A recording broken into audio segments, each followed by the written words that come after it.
Olá, sou Frei Alfredo, missionário inaciano, e este é o nosso canal para compartilharmos a palavra de Deus, o evangelho de cada domingo, e este é um domingo diferente.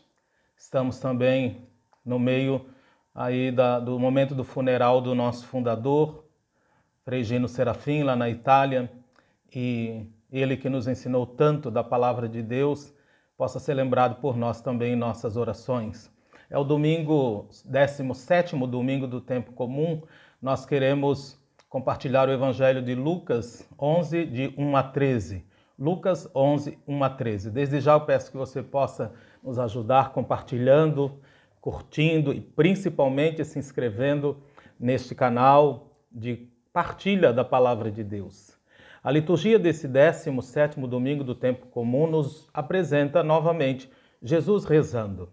Depois de nós termos seguido o caminho de amor do bom pastor, aliás, do bom samaritano, e de sermos firmados na escuta da palavra para acolher a melhor parte, como lá na casa de Marta e Maria, para nos lembrar que é mais importante escolher o que é essencial, e o essencial é a liberdade e nunca nos será tirado. O Senhor nos ajuda hoje, então, a compreender o fundamento do que significa escutá-lo. Jesus nos ensina uma oração de uma forma diferente, porque é na dimensão da amizade com o Pai.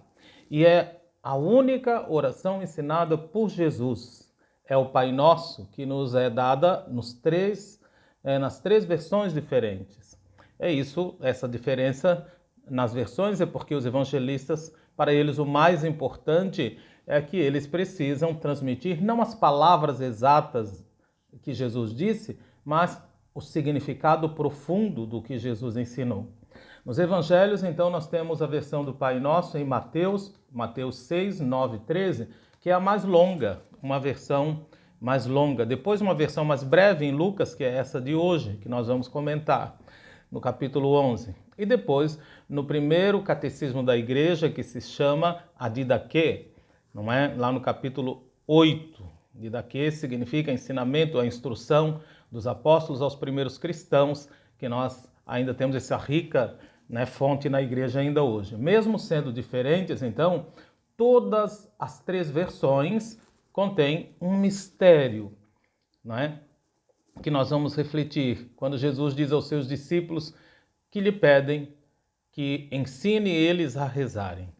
Quando rezardes, dizei, Pai. E isso é muito importante porque Jesus está ensinando uma nova maneira de se dirigir, não só de se dirigir, mas de se relacionar com Deus. Pai. Ele não deseja que os seus discípulos se relacionem ou se dirijam a Deus usando aquelas fórmulas cerimoniais, litúrgicas longas, nas quais Deus era exaltado com todos os seus nomes, os seus santos nomes, como Altíssimo, indicando aí um distanciamento entre Deus e a pessoa e a humanidade. Mas Jesus quer que os seus discípulos rezem de modo a se distinguirem dos discípulos dos outros mestres, dos discípulos de João principalmente, porque foi esse o pedido que eles fizeram. Ensina-nos a rezar como João ensinou os seus discípulos. Talvez preferissem as orações muito mais elaboradas, articuladas, complexas e longas, conforme a tradição judaica.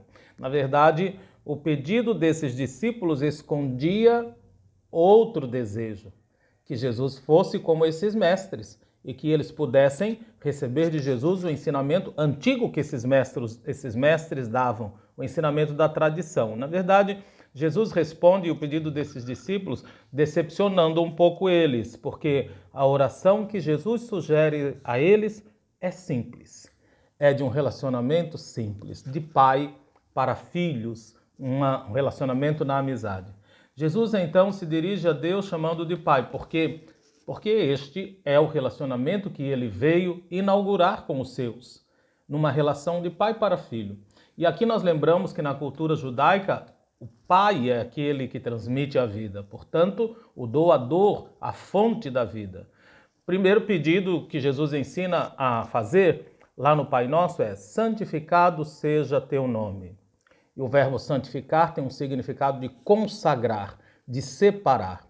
Quando se refere a Deus, significa reconhecer aquilo que Deus é. E por isso, o primeiro pedido que a comunidade dos seguidores de Jesus faz ao Pai é: seja reconhecido o teu nome. Na verdade, Jesus quer que o povo conheça a Deus como um Pai. É isso que Jesus quer. E nesse texto do Evangelho, então Jesus vai dizer que o Pai vai de encontro às necessidades dos seus filhos. O Pai até mesmo não só vai ao encontro, mas se adianta a essas necessidades, precede essas necessidades. Até então, o coração dos seus filhos, os mais profundos necessidades ali. Então, é como se a comunidade dissesse assim, quando pede santificado seja o seu nome, que este teu nome com o qual nós te conhecemos e que estamos experimentando, esse nome Pai, seja reconhecido. O outro pedido é: venha o teu reino. E aqui não significa pedir algo que não existe e, por não existir, deve chegar ou passar a existir. Não, na verdade, o significado do verbo vir, aí em venha o teu reino, é que se estenda, se alargue, é estender, alargar, aumentar. Portanto, o pedido é para que esse teu reino, Pai, cresça e se espalhe, porque o reino do Pai já existe. Já ao proclamar as bem-aventuranças, Jesus tinha dito: felizes os pobres, porque deles é o reino de Deus. O reino de Deus não é a vida depois da morte, mas é uma sociedade, uma humanidade nova, que vive uma vida alternativa ao que está aí, onde, ao invés de acumular, a pessoa partilha e compartilha generosamente com os outros. Ao invés de mandar e de querer o poder, a pessoa serve. O reino de Deus é a realidade onde, ao invés disso, acontece outra coisa. Acontece o serviço e acontece o amor. Portanto, através da fidelidade às bem-aventuranças, a comunidade, então, pede que esta experiência do reino se estenda. E aqui no meio desta oração tem um versículo que teve uma tradução muito difícil, porque tem uma palavra grega que não existe, não tem, né, nesta língua, que é o que nós traduzimos como o pão nosso de cada dia nos dai hoje, ou dá-nos a cada dia o pão que precisamos. Então o evangelista escreve o pão nosso que, e depois tem uma palavra ali, uma palavra grega que na língua grega não existe. É como se dissesse, então, o pão nosso que, ficou uma lacuna, entregai-nos todos os dias. Depois, então, São Jerônimo, que é o tradutor da Bíblia, da versão Vulgata da Bíblia, não é? O primeiro tradutor do Evangelho, diante deste texto, então, e deste termo difícil de tradução, que não existe na língua grega, fez uma escolha e lá no Evangelho de Mateus traduziu como o pão super substancialem, que significa um pão que vai além da substância, além do substancial. Lá no Evangelho de Lucas, ao invés disso, já traduziu como cotidiano. Então, o pão cotidiano, ou seja, de cada dia. Mais tarde, a igreja escolheu, na versão para ser usada na liturgia, quando se reza o Pai Nosso, a versão de Mateus, mas em vez de superstancialem, que é mais difícil de pronunciar e compreender, colocou cotidiano, o pão de cada dia. Mas foi uma escolha que não deixou de provocar algum prejuízo, porque com esta escolha parece que a gente deve pedir o pão de comer, o pão para o estômago, que alimenta o corpo. Mas não é isso, porque o pão que alimenta os homens é tarefa dos homens procurar e compartilhar e partilhar com quem não tem, de modo que ninguém fique sem o pão do corpo. Este pão que Jesus ensinou a pedir é um pão especial, porque é pedido a Deus. Então, provavelmente a tradução superstancialem seria mais exata.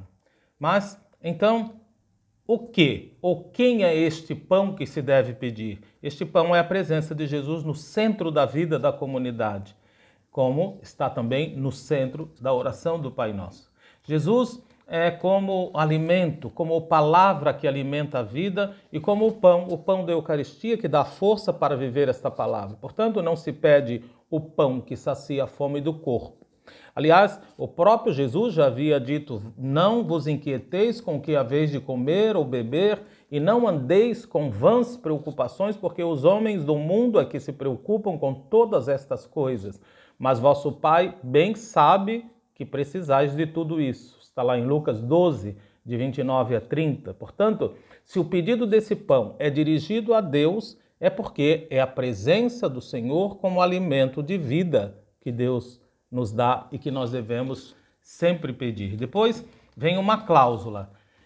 E perdoa, literalmente, exclua. O verbo é excluir. Perdoai-nos os nossos pecados, também nós de fato, como nós de fato perdoamos. Portanto, excluímos as dívidas, os pecados a todos os nossos devedores. Perdoai, excluí as nossas dívidas, os nossos pecados, como nós excluímos dos nossos devedores.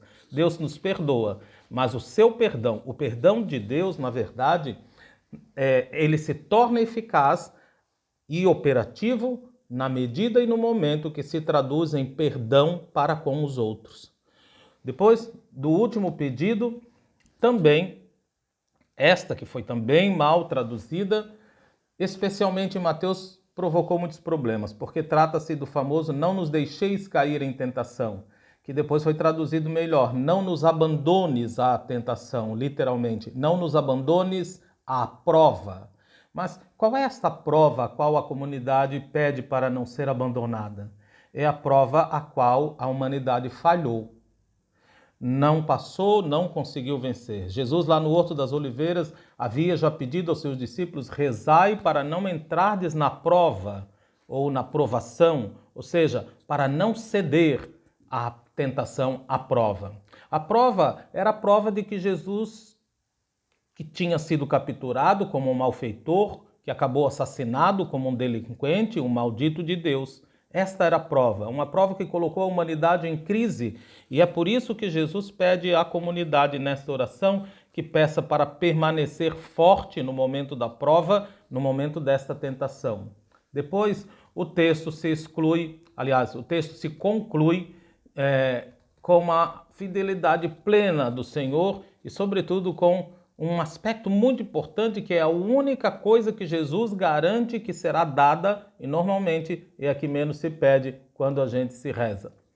O texto se conclui dizendo: se vós, por conseguinte, que sois maus, e aqui Jesus não quer dizer que o ser humano é mau em si, mas para comparar com a bondade do Pai, a nossa atitude uns para com os outros diz que somos maus. É para comparar. Então, se vós, que sois maus, sabeis dar coisas boas aos vossos filhos, quanto mais o vosso Pai dará o Espírito Santo aos que pedirem. Na verdade, não é dará o Espírito Santo, mas é sem artigo, dará Espírito Santo, porque o Espírito Santo é a plenitude do Espírito, mas dá Espírito Santo aos que pediram. Significa na medida em que forem capazes de acolher este Espírito que o Pai pode dar. Portanto, a única coisa que Jesus garante que o Pai dará é Espírito Santo. E para que serve este Espírito?